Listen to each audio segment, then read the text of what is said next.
Tudo tem seu tempo, há um momento oportuno para cada coisa debaixo do céu.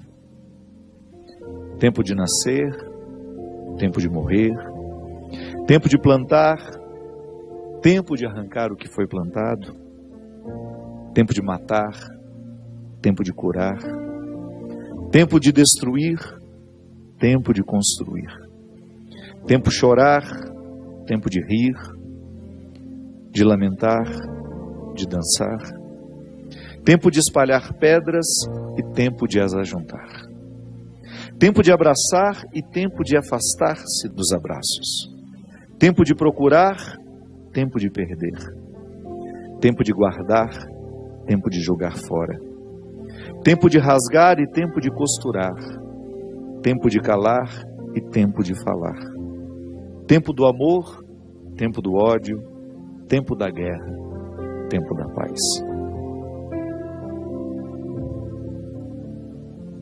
Muitas vezes nós matamos a nossa vida, ou matamos a oportunidade de viver bem, porque nós não somos capazes de fazer a leitura correta do que o tempo está nos pedindo. Porque é assim mesmo. Cada dia o tempo vai nos pedir alguma coisa. E é esse olhar atento que vai dando a gente essa condição, essa clareza de perceber o que de fato hoje grita pelo meu nome. O que de fato hoje chama por mim. Qual é a realidade hoje que é inadiável? Minha gente, às vezes nós somos tão negligentes na percepção disso, que às vezes nós desperdiçamos um mês, um ano, 10, 20, colocando o nosso empenho numa realidade que nem era para aquele momento. E é por isso que é tão interessante a gente desenvolver a habilidade de dizer não e de dizer sim. Porque essa é uma habilidade que só a maturidade nos traz. Que às vezes, porque somos imaturos, nós não sabemos nem dizer não. Não sabemos olhar as urgências do tempo. Então a gente vive para agradar o outro.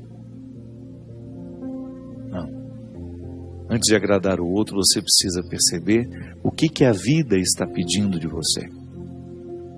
Porque nem sempre aquilo que o outro, aquilo que você pode fazer para agradar o outro, está em consonância com aquilo que a vida está pedindo de você. Mesmo que para a gente crescer, nós temos que ter coragem de cortar muitas coisas. A Sagrada Escritura diz, tempo de matar, tempo de fazer nascer. Tudo depende da percepção aguçada que nós precisamos ter para olhar o momento presente e descobrir o que de fato merece o nosso empenho. Quantas vezes eu na minha vida me empenhei no lugar errado, na questão errada. E depois não tem como ser feliz. Não tem como eu descobrir um contentamento sabendo que o meu empenho não foi onde deveria ter me empenhado. Não há possibilidade de eu me sentir realizado, de sentir-me bem com as minhas escolhas. Porque o que vai fazer com que eu me sinta bem é olhar para o contexto das minhas escolhas e ficar confortável com aquilo que foi escolhido. É interessante porque, às vezes, a nossa maneira de viver nos priva até mesmo dessa percepção. Nós estamos muito estranhos a nós. Não é estranho com o outro, não. É estranho a nós mesmos. Estranhos a nós mesmos. O corpo precisa de alma. Sim, eu preciso de sustento para a minha vida. Eu preciso de significar a minha matéria. Eu preciso colocar alma em tudo aquilo que sou eu. Até na casa onde eu moro. E a vida tem me ensinado que a casa não é um aglomerado de paredes. A casa é um sentimento que me ocorre. Não é só uma construção material, não. Quando eu entro dentro daquelas paredes que eu construí com o meu trabalho, ali eu identifico a alma que me sustenta. É um sentimento que me ocorre. Quando a gente abre a porta da casa, quando a gente entra, é um sentimento bom que nos ocorre. Isso é alma. É quando a matéria está plena de significados.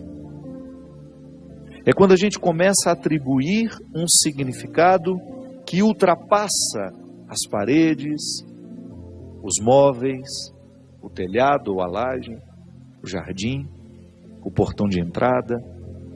É um sentimento que nos ocorre. E é interessante que a qualidade da nossa vida depende, está intimamente ligada à nossa capacidade de depositar alma nas coisas. Eu não estou falando dessa alma, do significado mais profundo da nossa vida, dessa dimensão espiritual que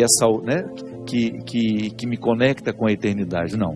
Eu estou falando de tudo aquilo que vive e que faz sentido à matéria. Traz sentido àquilo que é material. Então a gente usa de maneira inadequada o termo alma.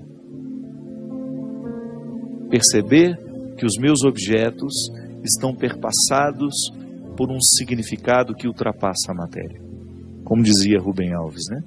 Existem coisas que são mais que coisas, são coisas que nos fazem lembrar. Isso é, virar um sacramental. Da mesma maneira como eu trago uma lembrancinha da viagem, aquilo é para mim apenas um sacramental de alguma coisa que foi boa, que foi vivida, que foi experimentada, que me fez bem. Mas agora, na minha oportunidade de colocar alma nesse corpo, nessa oportunidade única que eu tenho de viver diariamente bem a minha vida e assim inflar ar em tudo isso, da mesma maneira como eu percebo essa outra alma das coisas, da minha casa quando chego, de um sentimento que me ocorre,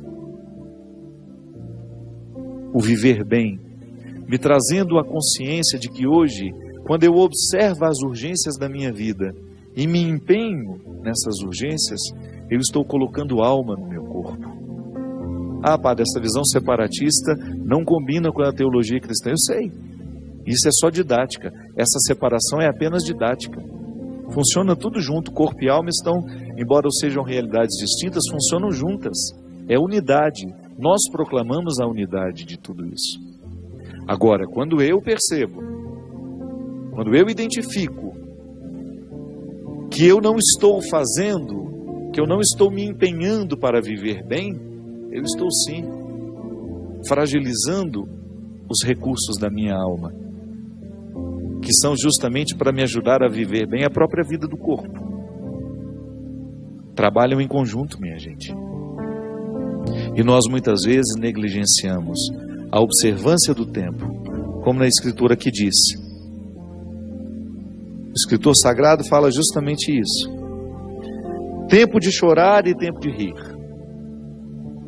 Há momentos que a própria vida te mostra a necessidade de chorar, de jogar para fora os seus excessos, de não ter medo da tristeza, de permitir que essa tristeza cave dentro de nós as suas riquezas e que nos ajude a encontrar a pedra preciosa que só o sofrimento poderia nos levar a conhecer. Depois vem o riso. O riso não nasce por acaso. A gente já cantava aquela música também, né? Ando devagar porque já tive pressa e trago esse sorriso porque já chorei demais. O sorriso é o resultado da lágrima bem chorada. O sorriso é o resultado final de um processo de luta que nós estabelecemos, de observar dia a dia qual é o empenho que aquele dia me pede, o que hoje eu preciso fazer para ter o direito do sorriso amanhã. E é bom, você sabe por quê? Porque à medida que nós estamos passando o perrengue, sabendo que ele será construtivo, já nascem pequenos sorrisos ao longo desse processo.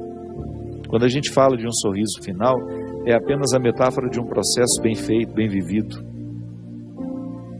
Tempo de abraçar, tempo de se afastar. Quanto sofrimento, né?